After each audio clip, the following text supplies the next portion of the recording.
Ravi de vous retrouver pour ce nouveau numéro du Dessous des cartes. On commence cette émission à Abidjan, capitale économique de la Côte d'Ivoire. Abidjan, surnommée Babi, est une ville en plein essor, bouillonnante, polluée et désordonnée. Un projet colossal de métro est en cours après d'innombrables retards.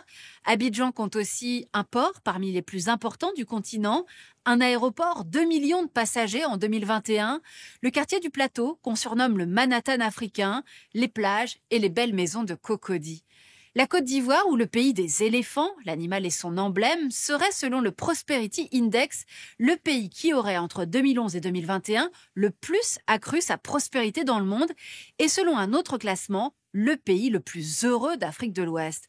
Alors bien sûr, sans sous-estimer les problèmes structurels que les Ivoiriens sont loin d'avoir tous surmontés, centralisme et clientélisme politique, inégalité et insécurité régionale, on a voulu visiter cette Afrique des possibles. Sortons nos cartes. Et voici donc la Côte d'Ivoire, ce pays d'Afrique de l'Ouest situé sur la partie occidentale du golfe de Guinée et dont la façade sud est bordée par l'océan Atlantique. La Côte d'Ivoire est entourée par 3 pays francophones, la Guinée, le Mali et le Burkina Faso.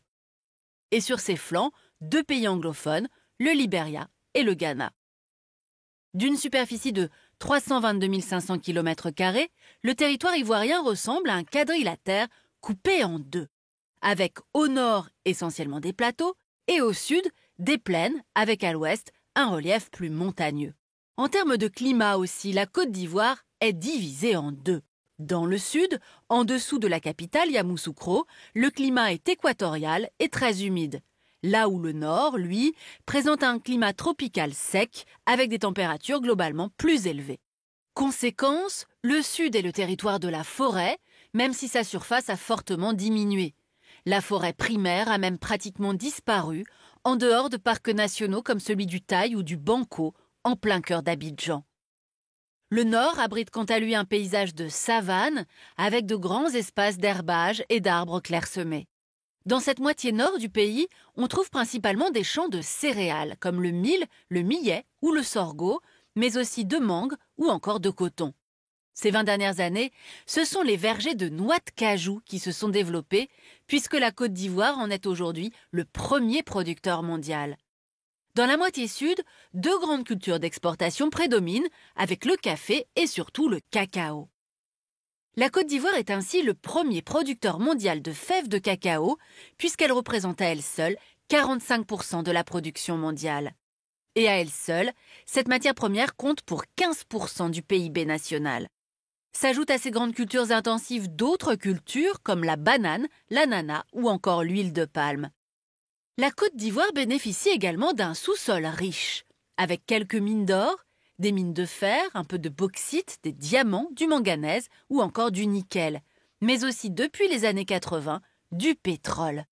Si la part des produits pétroliers est restée modeste dans les exportations ivoiriennes, l'entreprise Eni a découvert en 2021 un gisement en eau profonde estimé à 2 milliards de barils, soit l'équivalent d'un quart environ des réserves de pétrole en Angola.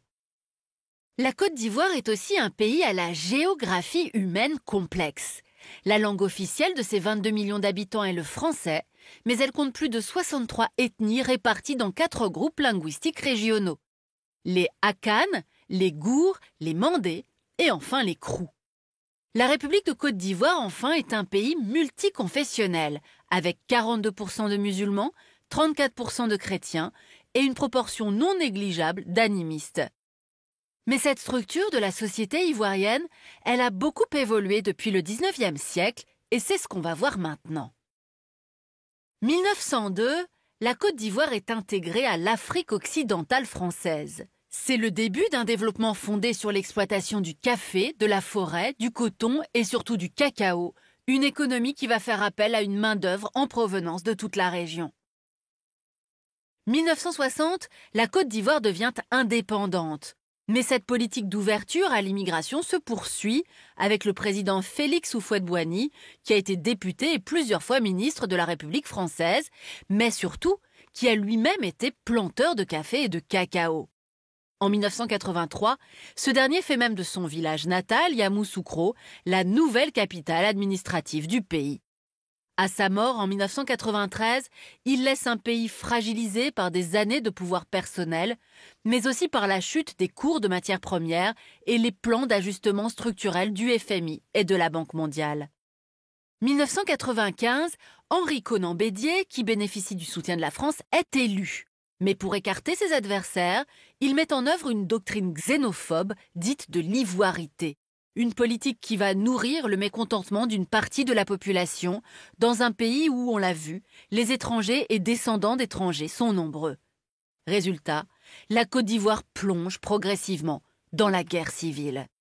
2002, une tentative de coup d'État contre celui qui est alors président, Laurent Gbagbo, va couper le pays en deux.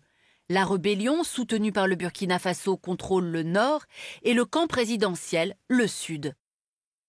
Il a fallu attendre mars 2007 pour que le président Laurent Gbagbo et un ancien chef rebelle, Guillaume Soro, signent un accord conduisant à la réunification du pays et à l'organisation d'élections. 2010, ces élections sont remportées par Alassane Ouattara. Pourtant, Laurent Gbagbo refuse de céder le pouvoir. Et en 2011, après de violents affrontements et l'engagement des forces françaises et des casques bleus, il est arrêté puis inculpé par la Cour pénale internationale pour crimes contre l'humanité. Et néanmoins, 2021, c'est le retour sur le sol ivoirien de Laurent Gbagbo après son acquittement par la Cour pénale internationale. 10 ans après la guerre civile et en dépit des inégalités nord-sud, d'un contexte sécuritaire dans la région, on va le voir toujours très inquiétant, les indicateurs macroéconomiques de la Côte d'Ivoire sont au vert. Avec une croissance du PIB de 8,2% en moyenne entre 2012 et 2019, la Côte d'Ivoire a renoué au sortir de la guerre civile avec une croissance forte. Elle a même réussi à conserver une croissance positive à 2% en dépit de la pandémie de Covid, avant de remonter à 7% en 2021. Ces performances ont été rendues possibles par une politique de grands travaux sur l'ensemble du territoire. Signe de ces changements, au sud, l'université d'Abidjan a par exemple été rénovée, tandis qu'un troisième pont enjambant la lagune ébriée, le pont Henri Konan Bédier, a été inauguré dans la capitale économique en décembre 2014. Dans le nord du pays, la ville de Bouaké, qui fut la capitale des rebelles pendant la guerre civile, s'est transformée avec la reconstruction d'infrastructures économiques comme son grand marché et la revalorisation de ses abords. Quant aux ports de San Pedro et d'Abidjan, essentiels à l'économie du pays, ils ont eux aussi fait l'objet de projets d'extension et de modernisation. Principale ombre au tableau, un taux d'inflation qui a atteint en moyenne 5% en janvier 2023, principalement en raison de la hausse des prix des denrées alimentaires. Mais surtout, la Côte d'Ivoire reste marquée par la persistance de fortes disparités. Sur le plan géographique, toujours entre le nord et le sud, la capitale économique de la Côte d'Ivoire concentre 80% de l'activité économique avec 21,7% de la population ivoirienne. Et sur le plan socio-économique, puisque le pays se classait en 2021 en 159e position sur 191, selon l'indice de développement humain défini par le Programme des Nations Unies pour le développement. Dans ce contexte, la Côte d'Ivoire n'est pas parvenue à échapper à l'expansion géographique de la menace djihadiste dans le Sahel, notamment dans le sud du Mali et dans le sud-ouest du Burkina Faso, et c'est ce qu'on va voir maintenant. En 2015, une cellule liée au groupe Ansardine opérant sur sa frontière nord a été démantelée à la suite d'opérations conjointes entre le Mali et la Côte d'Ivoire. Mais un an plus tard, en mars 2016, la station balnéaire de Grand Bassam au sud est frappée par un commando venu du Mali, entraînant la mort de 19 personnes. Dans la nuit du 10 au 11 juin 2020, les forces de sécurité ivoiriennes ont même directement été attaquées à Kafolo. Les assaillants sont repoussés, mais à Abidjan, c'est le choc. D'autres attaques par engins explosifs improvisés ont aussi été menées par des groupes djihadistes dans le nord de la Côte d'Ivoire entre 2020 et 2021. En réponse, les autorités ont renforcé leurs investissements dans le nord du pays, notamment dans le parc national de la Comoé. Sur le plan militaire, enfin, la France reste en 2023 un partenaire militaire de premier plan de la Côte d'Ivoire, avec ses 900 soldats prépositionnés au camp de Port-Boué, dans la banlieue d'Abidjan. Mais l'instabilité qui frappe son voisin, le Burkina Faso, affaiblit une coopération sécuritaire pourtant essentielle au nord du pays.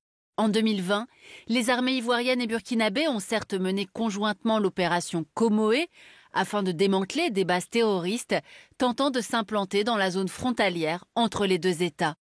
Mais début 2023, l'armée burkinabé a exigé le départ des 400 militaires français basés à Ouagadougou dans le cadre de sa recherche de nouveaux partenaires, et sa priorité en termes de sécurité reste le nord et l'est du pays, là où se concentre la menace terroriste.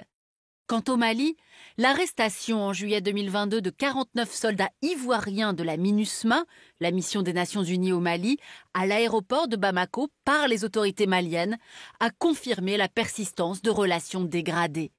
Qualifiés de mercenaires, ces soldats ivoiriens ont été condamnés avant d'être graciés en janvier 2023.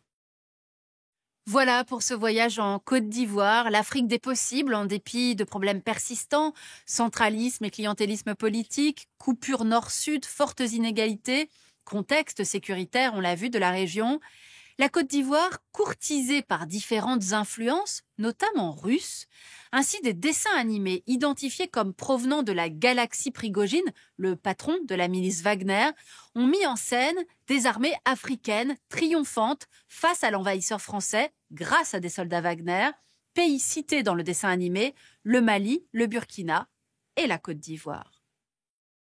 Et pour aller plus loin, cet ouvrage Géopolitique de la Côte d'Ivoire par Christian Bouquet aux éditions Armand Collin. Ainsi s'achève ce nouveau numéro du Dessous des cartes. Rendez-vous bien sûr la semaine prochaine, même endroit, même heure. Et d'ici là, n'oubliez pas notre site internet arte.tv où vous retrouverez l'ensemble de nos vidéos. À bientôt.